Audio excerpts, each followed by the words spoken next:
मित्रांनो, बऱ्याच जणांमध्ये व्हेरिकोज व्हेन्स ही तक्रार पाहायला मिळते. त्यातल्या त्यात जाड जर व्यक्ती असेल तर त्याच्या पायावर आपसुकच ह्या व्हेरिकोज व्हेन्स दिसायला लागतात.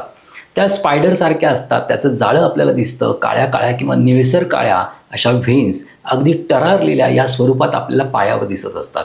आणि कालांतराने पायावर सूज यायला लागते, पाय दुखायला लागतात.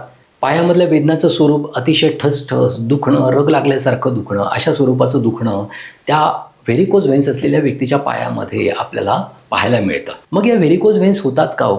तर त्याचं महत्त्वाचं कारण कोणतं असेल तर पोर्टल हायपरटेन्शन. तर लिव्हरमधल्या काही रक्तवाहिन्या असतात, त्याच्यामधलं प्रेशर वाढतं आणि त्याच्यामुळे 3 प्रकारचे व्याधी मनुष्याच्या शरीरामध्ये होताना दिसतात.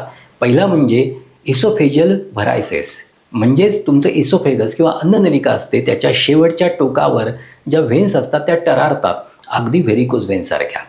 दुसरी गोष्ट पाईल्समध्ये सुद्धा गुदाच्या ठिकाणी असणाऱ्या व्हेन्स या टरारतात, मोठ्या होतात आणि त्याला आपण पाईल्स असं म्हणतो. तिसरं म्हणजे व्हेरिकोज व्हेन्स ज्या पायावर आपल्याला दिसतात. तर त्याच्यासाठी लिव्हरला आपल्याला शुद्ध करावं लागतं आणि पायावर पण व्यवस्थित चिकित्सा करावी लागते. त्याच्यासाठी रक्तमोक्षण केलं म्हणजेच ज्या टरारलेल्या व्हेन्स पायावर असतात व्हेरिकोज व्हेन्स असलेल्या व्यक्तीच्या, त्या अशा व्हेन्समधून जर रक्तमोक्षण केलं तर त्या व्यक्तीला खूप छान आराम पडतो. व्हेरिकोज व्हेन्सच्या मुळाशी महत्त्वाचं कारण कोणतं असेल तर पायातल्या व्हेन्सचे वॉल्स हे खराब व्हायला लागतात आणि त्याच्यामुळे पायाकडून हृदयाकडे जाणारं रक्त हे पायामध्ये साठायला लागतं आणि त्याच्यामुळे हे दूषित रक्त पायामध्ये हळूहळू त्वचेखाली ऊज व्हायला लागतं आणि पाय काळा पडायला लागतो. यासाठी वेळेत जर व्हेरिकोज व्हेन्सची चिकित्सा केली तर या पुढच्या गोष्टी होत नाहीत आणि आजारही लवकर बरा होतो.